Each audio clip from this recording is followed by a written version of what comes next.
من القواعد التي غادي نحتاجها بإذن الله تعالى في المقاطع اللي جاية فيما يتعلق بأحكام المسبوق، وهي قضية ملي كيسلم الإمام.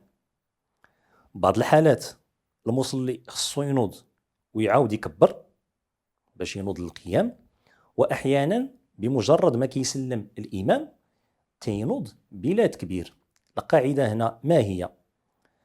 اللي درك واحد الركعة مع الإمام أو لا أدرك 3 ركعات، يعني من أدرك وترا إما ركعة أو 3 ركعات، ففي هذه الحالة ملي كيسلم الإمام فإن المسبوق تينوض بلا ما يكبر، لأنه في هذه الحالة يعتبر من مساجين الإمام كما تيقولوا الفقهاء.